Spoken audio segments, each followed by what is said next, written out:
Hi, I'm Talicza. And I'm Rachael, and this is Transatlantic Crime, a true crime podcast that covers stories from each side of the pond. Every week, we will both cover a separate story with a running theme. Disclaimer, this podcast will contain swearing and details that some people may find offensive. If you are of a sensitive disposition, listener discretion is advised. Welcome to Transatlantic Crime. Crime. So close.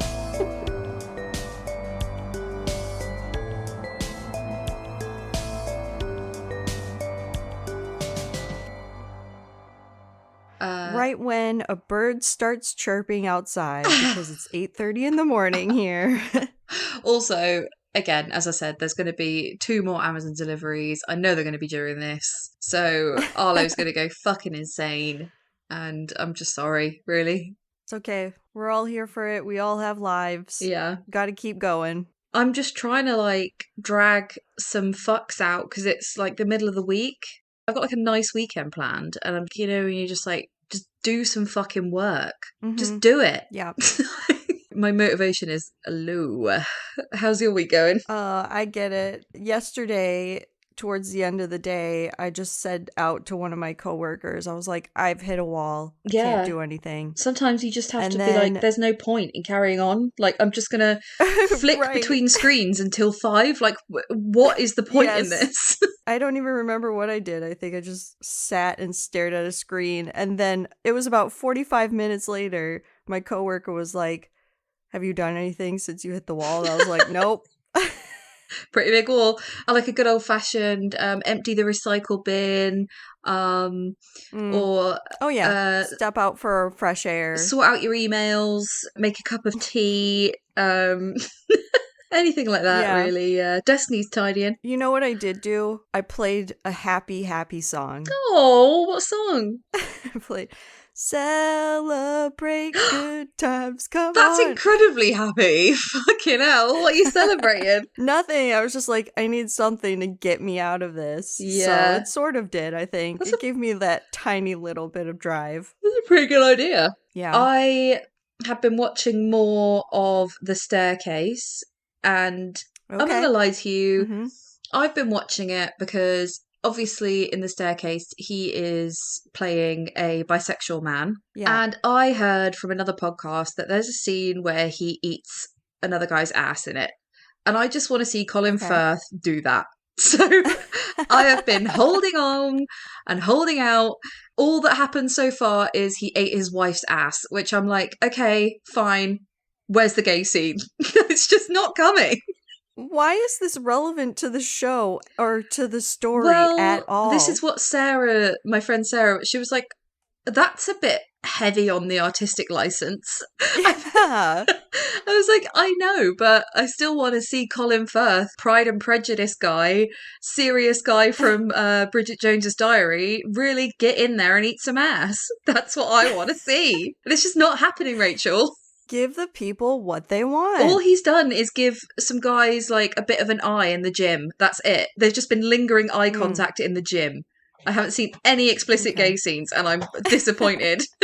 That kind of reminds me of when I watched The Girl from Plainville, and I felt like there was a lot of creative liberties taken in that show well. Like what? There's not really, sexy stuff. Yeah. But there's just this scene where the two of them, so it's about the girl who convinced her boyfriend to kill himself. Oh, yeah. The truck. And there's just this scene where she's imagining talking to him and it turns into this slow motion, slow dance musical scene where they're both singing to each other. It's a bit weird. It is a bit weird. It's just how are we ever to know that she was imagining this or that... Well, you're not. Well, yeah. We'll never know that, and it probably didn't happen, which took me out of the story. Yeah. So I don't know if that's happening for you with The Staircase. Does it take you out of the story? It sounds like it turns it into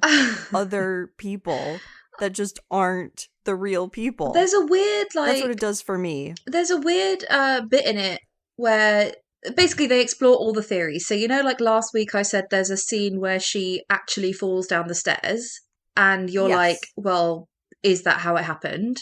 Sorry if I'm ruining the show for you. If I am, just skip this part. But I'm going to do it anyway because it's on TV. Like, just watch it. It's really good. So they then show them getting into an argument and him bashing her head off the stairs. So they fairly show all of the theories. They also show the owl theory. What? Yeah, and it is, again, fucking unconvincing. When you see it played out, you're like, of course it didn't happen like that. It's fucking bullshit. No. I bet you all the hardcore owl theory followers are like, no, this is not a good representation. It's could really have done not. this way better. It's really not. And also, they show like because they said she had a feather in her hair, and that was what convinced them. Well, some people of the owl theory, right? They show them like looking at her hair and the feather. And I'm not joking; it is microscopic. The owl feather is microscopic. Like, it could have come from anywhere. It's not like she had a bunch of owl feathers in her hair. Like, even in the program, they're like, zoom in again, zoom in again, zoom in again.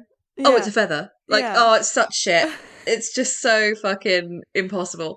It is good, but I'm still waiting patiently for some gay hardcore scenes. Okay, well, we'll watch update the you. Space for yeah. Can't wait. Yeah, I also, my friend Catherine was talking about, is it called Deep Water? The show that you were watching about the cult? Yes. Yeah. She's also recommended me to watch that and said that it's really fucking good. Okay. So that's two people that are telling everyone to watch it. Yes. So I'm going to maybe watch that tonight. Also, ooh, okay. There's a show that you can watch because it's on HBO. I can't fucking watch it because I can't find it. I'm trying to find some streams of it and it's just not happening. And then a lovely listener suggested to me get a VPN and get someone to give you their HBO login, which again, I have tried, and HBO know that you're doing it and they don't let you do it. So we've tried that a few times, I feel like. We have tried that a few times with you. So there's a HBO original and it's called Mind Over Murder. Okay. That's new. I think I've seen that being advertised. Yeah. I don't even know what it's about, but I just know that HBO never lets me down. Yeah.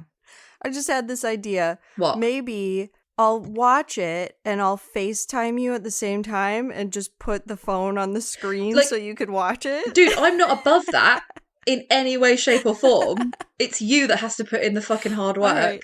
Okay, no problem. Maybe we'll make a little video for our Patreon followers of us watching things over Zoom. That is rock bottom, isn't it? We'll try it. Yeah. That's what people did during the pandemic. Yeah, they did. You're right. It's legit. It's legit. It's not illegal. Surely not. Once they're finished solving all the rapes and murders, I'm sure they'll come right after us, all right? Yeah. I've been listening to a podcast. Oh, yeah? That I think it came out, it came out a while ago, and now it's 3 seasons. So it's called Chameleon. Yes. And each season is about a different story. Okay. So I've listened to the first season, and it's a crazy story. And it's very appropriate to me and like what I do and what my work is. And it's basically about a bunch of people who've gotten scammed in the film industry by this person called the Con Queen. Yeah. Have you heard of it? So I think I've listened to the first series. I didn't realize there were 2 more, which I'm definitely up for. But yeah, keep going because it is very relevant to you, the story. It's crazy. It's just about like people who are kind of in my position. So like makeup artists or like I'm a coordinator or like a stunt man or whatever. Freelance movie people. Yeah, freelance movie people who are not like high level. And they're not like PAs. They're like the middle people who do all the work. Yeah. Basically. Yeah.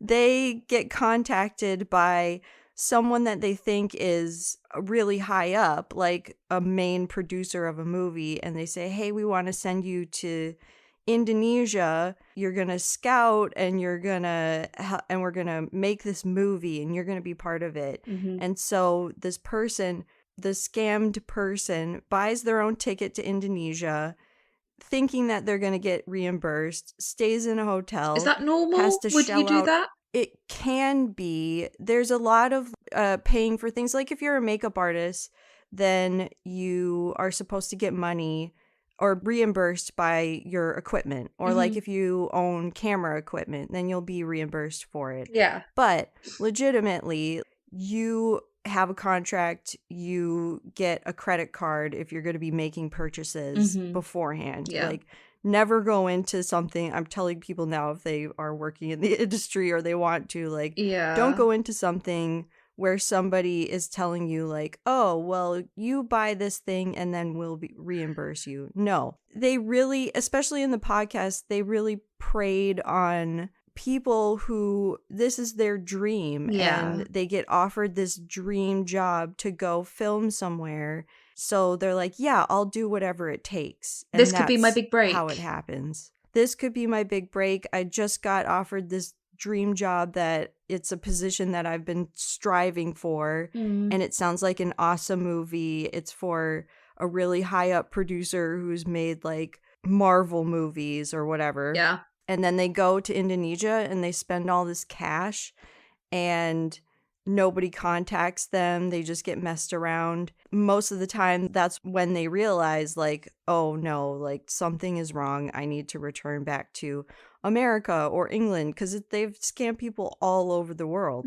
Australia. So yeah, it's just, it's a crazy ride because the scammer uses all different kinds of voices to call people, pretends to be male, female, New York, British, all these different accents. Hence the chameleon, right? Like they just blend. Hence the chameleon. Yeah. I would definitely recommend that to our listeners to go check out. It's a good bingeable podcast because it all came out like I think maybe 6 months ago or something. Cool. Yeah, I will definitely check that out. Yeah. Especially now I know they've got other seasons. I've got one podcast recommendation. So I put it on the Instagram, but Bed of Lies. So the first season is the one we did in episode, I think it's 109 or maybe 107. It's the one we did in LA when I talked about the police who were undercover and ended up getting in relationships. Oh. So that is the podcast about, like a really in-depth podcast about that. And then that's season 1. Season 2 is this fucking incredible story that like happened in England and I had no idea about it. And it's a scandal where people were infected with HIV and hepatitis C through infected like plasma and blood transfusions. Oh, so like, you know, when you think about like how do people get HIV, you think, okay, so sexually transmitted, using needles, like using dirty needles, or maybe passed from parent to child. I never thought blood transfusions as being a reason that you could get HIV. So in this, they basically look into how it happened and how it was covered up, and like, yeah, it's fucking crazy. Really good. So that's season 2. Wow. So if you haven't heard season 1 or 2 of that, it's really good, and it's from the Times, so it doesn't have like any adverts in or anything. It's like a really good binge listen. Okay, good. I'm adding that. You know what I just realized? Thinking about the staircase, the police story that you told that you said is on this podcast as well, that would be such a good reenacted show. Yeah. If it hasn't been done already, 100%. We could be making money right now. We could be making these shows. If only we had the time, story the inclination, the drive. Yeah. We got nothing. I just need time. Yeah. That's all I need. Not enough hours in the day. I have none of that. No. Cool. Okay. All right. Well, if that's everything housekeeping, then I have got a story, because obviously this week it was my turn to choose the theme. Yeah, what is it? Well, I've been thinking about what we could call it, and originally I thought it would be like lovers that kill each other or something, but now I've looked into the story.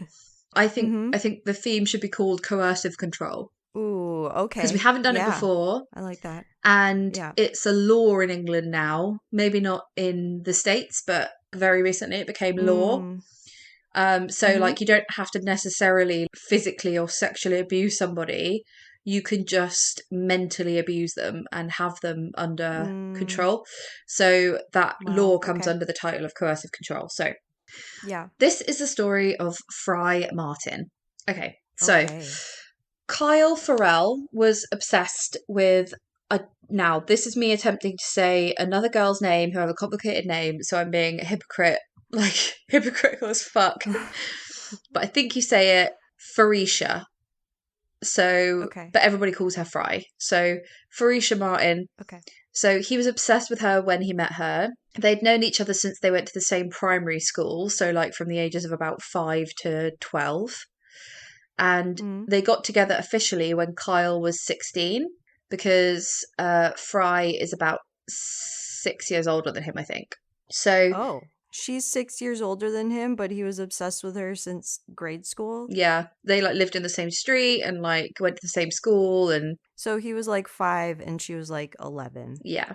He just had a crush on her, basically. So she was like, okay.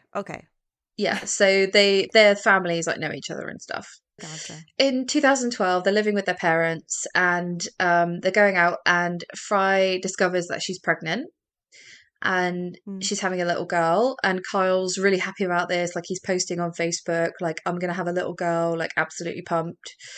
Aww. And everyone said that they were super happy. So then after the birth of their first child, Fry immediately got pregnant again, which sometimes happens. Wow. Yes. Because you're like super fertile, aren't you, after you give birth? Which seems like a cruel joke. And then it really does. Cruel joke that nature plays on you. So the girls were only about 10 months apart. So she had another little girl. They were Irish twins. Yeah. So after that, she moved in with Kyle, and so because basically they needed their own space. So people said that Kyle would constantly text Fry and that he was like besotted with her. They also commented that Fry was a really private person and she wouldn't share any issues about their relationship, even if there were issues or arguments and stuff. She would always just say, we're fine. But friends said they started to notice that she was becoming more reserved, and they noticed a change in her. Like she seemed depressed and she'd be in pajamas all day when usually she always like got up and got dressed, like felt like sort of like glammed herself up. And they just kind of put it down to the fact that she was now a mum of 2 and she was just too busy. How old were they both at this time? So he's 21 and she's 27. Okay. She didn't say much about the relationship, but she did say to her friends that when it was good, but when it was bad, it was awful. So they had really passionate arguments, basically. They described her as becoming a shell of herself.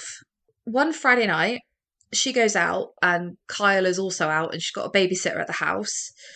And when she comes back, the babysitter said that she was absolutely devastated because she had found out that Kyle had slept with another girl about a year ago and that he had had a child with that woman. What? And she just found out about it, so she's fucking devastated.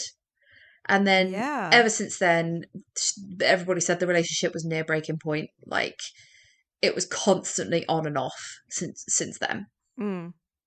Okay. So Kyle would constantly go back to his mum's with a bag, but ultimately they would always get back together after they had a row.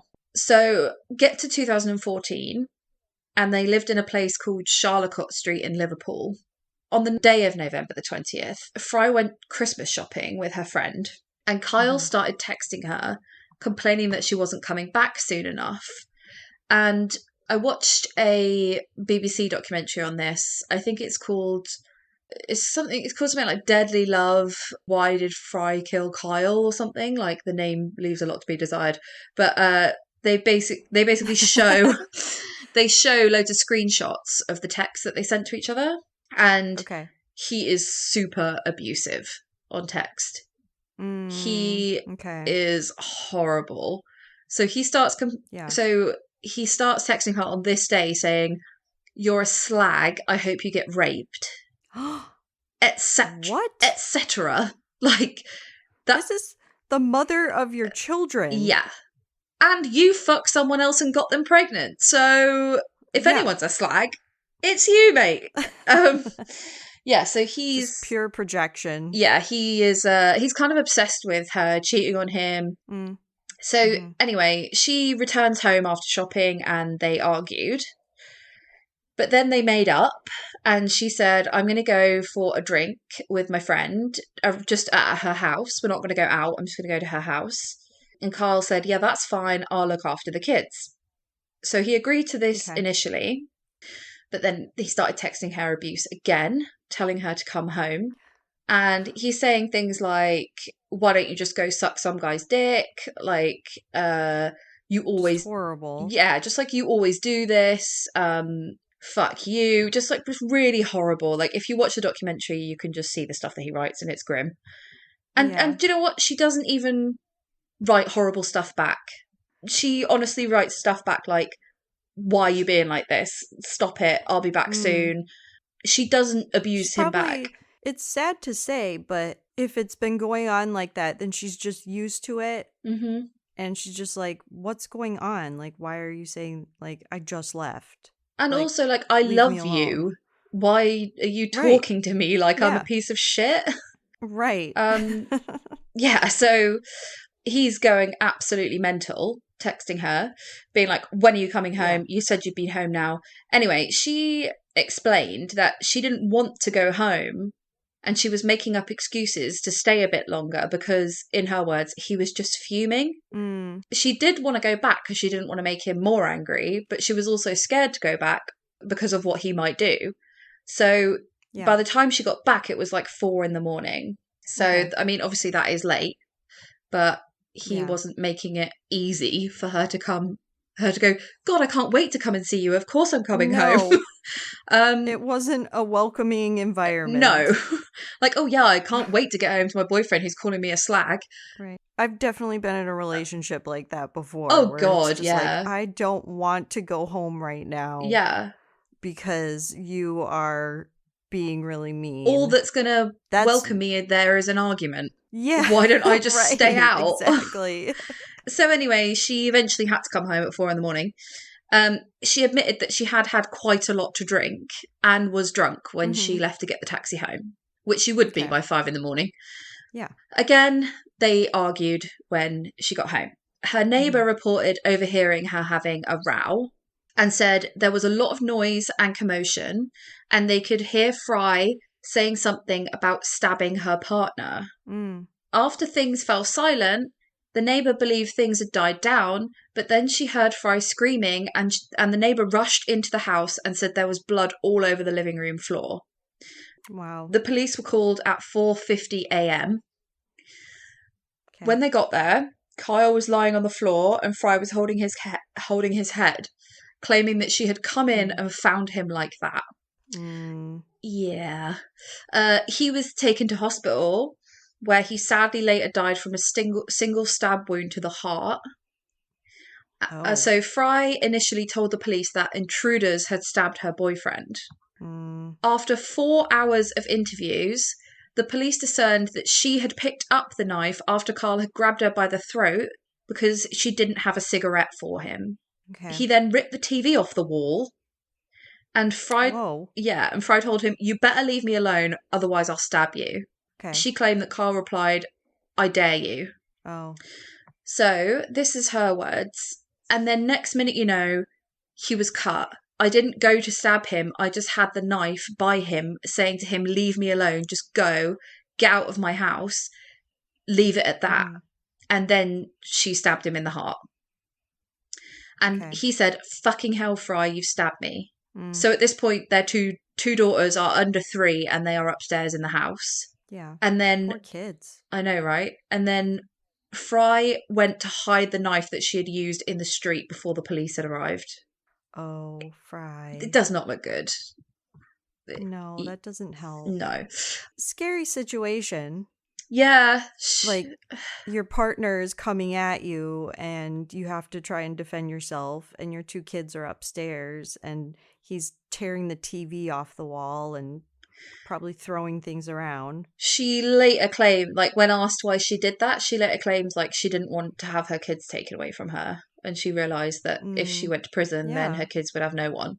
So that's apparently why she hid the knife. So she also confessed that during big arguments, Kyle would scream in her face and she would end up grabbing him, scratching him, or pushing him to make him stop. She claimed that he wasn't violent, but he would verbally abuse her, calling her a slag, a dog, or that she was fat. She wasn't fat, I've seen her. Even if she was. That's irrelevant, like, but still. It doesn't matter. He would also send her jealous texts telling her to go shag other men and that no one would want her because she has 2 kids. Okay. So family reported that she would turn up with black eyes and she would blame it on the toddlers and say that her kids had thrown something at her, or, you know, have toddlers just like lash out. And she constantly denied that Kyle ever did anything to her. But police didn't believe her because they didn't believe that this argument would have come from nowhere. They thought it had been brewing for a while. So after some further interviewing, police managed to get out of her that Kyle was in fact violent towards her. He'd given her 3 black eyes in the past, spat in her face, and when they got into fights, he would overpower her when she tried to defend herself. She also added that he kicked her in the belly while she was pregnant, punched holes in the wall, and pinned her down. And this was all corroborated by friends and family members who had reported the black eyes, the holes in the walls, and damage in the house, basically.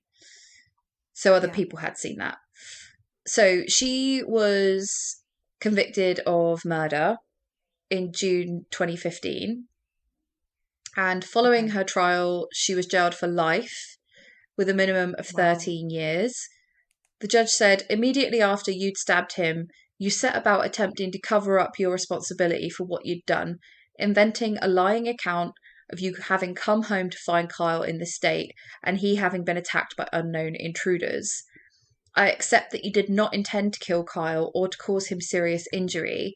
Your picking up and use of the knife was not premeditated. It was the consequence of a row which spiraled out of control, fueled on your part by your drinking that evening. I have no doubt that you were very much in love with Kyle and would long to turn back time and live the early hours of that morning differently, but we have to live with the consequences of what we had done. I don't particularly think that's fair. It's a pretty harsh. Him saying, you've been drinking and that's why you had the knife. No, I think he was coming the fuck at you and that's why you had a knife. And you've been scared for yourself all evening and that's why you had a knife. Or not even all evening. Things like this kept happening and you've reached your threshold, so you picked up a knife to defend yourself. Yeah. I don't think the judge's comments were particularly fair. Yeah. After the trial, it was revealed through a DNA test that the secret child that Kyle had actually wasn't his. So Kyle's family wondered if that had come to light if the event would never have happened. I think it probably still. Interesting. I think it probably still would have. He's still an abusive piece of shit. Also, kids grow up and they want to figure that stuff out too when they're adults. So it could have come out. Yeah. At any point. So when Fry was in prison, she was sentenced for having a razor blade and a phone, which the court heard she used to call her children. So she wasn't like a model prisoner. So Fry appealed her conviction. Her appeal was based on the grounds of domestic abuse, coercive control, and PTSD. So she faced a retrial at Liverpool Crown Court, ahead of which she admitted manslaughter. So she never actually had to do the retrial. She just took a plea. Nice. The defence said that Fry was suffering from PTSD in the run-up to the offence, and at the time she had suffered from depression following the birth of her 2 children. Claire Wade QC said there was a background of coercive and controlling behaviour, which included physical abuse and criminal damage. She added that Fry's distress can be heard in the 999 call that she made immediately afterwards, after she stabbed Carl. She was very, very... Oh, she made a call. Yeah, she called 999 and she said, my boyfriend's been stabbed. But then in the background of the call, she says to him as he's dying, I'm sorry, baby, I didn't mean to do it. Oh. It wasn't the best. She did not. No. She wasn't the perfect criminal in any way. Very clear, though, that she did not plan any of this. It wasn't premeditated at No, all. no. And I think for manslaughter, that is what you need to prove is a lack of premeditation. Right. So you could definitely say there wasn't premeditation. Right. So her appeal was heard in December 2020 and her murder conviction was quashed in May 2021. Wow. So 5 months later, on the day of her retrial, so this is when she pled guilty to manslaughter, police photographs came to light that were never shown to the original jury. And these showed injuries on Fry's face and neck that supported Fry's claim that Kyle strangled her on the night that she killed him. Yeah, so that led her to be able to plead guilty to the lesser charge of manslaughter. And then 7 months after that, she was released from prison because she had already served 7 years. Wow. So Kyle's family are on this documentary. They don't believe Kyle was abusive, and they think Fry is lying to get a more lenient sentence. Dude, it's in the text messages that are on the program. I don't know how you can... Even if he didn't hit her, he spoke to her like shit. He threatened her constantly. He called her constantly. He was really controlling. That's emotional abuse in itself. Yeah, and that is the story of Fry Martin. So she's free. Wow. I'm glad that she's free and she gets to be with her kids. Yeah, me too. Now. And that's a stressful story, though. I know, right? It just, obviously, I don't think I've ever been in a relationship that bad, but it just reminds me of relationships where you have these fucking horrible arguments over text and... Yeah. You're just like, people are going, why aren't you back? Like, jealousy. Right. And... Dreading coming home. I had a really jealous ex-boyfriend, and I've never, I don't relate to that because I don't get jealous. I just get I'm just like, what's the point of this? Yeah. Why are you... The thing that it made me realize about him especially was that he was jealous. He acted jealous because he was acting in that way anyway. The things that he was putting on to me, he was a you're cheater. talking to other guys. And he wasn't full blown cheating, but he would talk to other girls all the time, message them or whatever. And he would put that on me. And it was just you're completely... again, projecting your own behavior and stressing that I'm doing it. I'm just not that kind of person. It's just to me, it was just this is stupid. No, I'm not doing that. Why would you say that? Yeah, and I'd never be in a relationship again where I even got into a position where someone made me... No. I remember I had an ex-boyfriend and I went to a Christmas party and I just got shit hammered and forgot to text him back. And I woke up in the middle of the night. I just got home, fell asleep in my clothes, woke up. It happens. It was a free bar. Woke up, looked at my phone, and it had 1 billion messages from him. And voice messages being where the fuck are you? You said you'd fucking call me. I can't believe you've done this to me. And I literally was just whatever. And just turned over and went to sleep. I was I'm not even engaging in this with you. This is too much right now. I'm going to sleep. Fuck off. So yeah, I would never even entertain that kind of thing. But I guess they had been together since they were 16, and they had kids and da da da. But also, it is a little bit weird that he was 16 and she was 21. Yeah, or 22. Yeah. Yeah. That's also kind of another element of that weirdness. That maybe wasn't healthy. Yeah, no wonder he was a bit mad. When you're 16 and you're going... they were both good looking as well. So, they were probably, they when you're 16, you go to parties, and if you're good looking, chatting to girls and stuff, there is a lot more. Now I just go to parties and I'm just in some sort of sack, and I'm there until 9 p.m. and then I immediately leave after speaking to one person that I know already. Do you know what I mean? I'm not a woman about town. No makeup, talk to whoever, doesn't matter. Yeah, anyway, Back I'm then off. when you're 20. Yeah, You're 20, you're like, I need to talk to every single person at this party. And my tits need to be right out because they're amazing. And they'll never be this amazing again. Yeah. And you know what? You're right.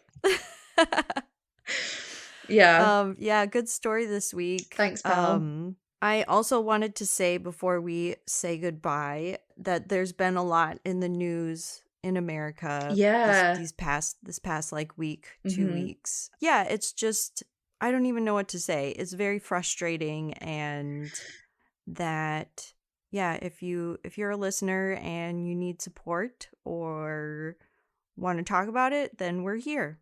Me and Talicza are here to talk about these kinds of things. Definitely. And if you're in a state where you can't get an abortion, then talk to somebody and get one somewhere else. Find a way. Like, there'll be a way. Find support, and there's support out there for you. And yeah, and you can talk to us. Like, of course you can. Mm-hmm. Yeah. We're always definitely here. We're your friends. Of course we are. We're your podcast friends. Yeah. Yeah. And we've got uteruses, so... We get it. Let's chat. Before Roe v. Wade got passed, it wasn't passed, and now it's got overturned, and there's every chance that it could be reinstated. So, yeah, just because it's not reinstated now doesn't mean it never will be in the future. Sometimes it's easy to feel really defeated and like that's the end of it and everything's terrible, and it's like, that's not true. Like, there was a point in time where women couldn't even get a fucking credit card or a mortgage, and that changed. Right. So, and that was in our parents' lifetime. Yeah, of course it was. Which is nuts. Like 100 years ago, women couldn't vote, and we got together and we caused some shit and we made it happen. So I'm sure we can make it happen again. I've got every faith. Yeah. All right. Well, thanks for listening. Yeah. Speak to you next week. Okay. Bye. Thanks for listening to Transatlantic Crime this week. If you liked what you heard, please rate, review, and subscribe. And if you'd like to follow us on social media, you can find us on Twitter at Transat Crime Pod, Instagram at Transatlantic Crime, and on Facebook with Transatlantic Crime Podcast. Thanks, bye.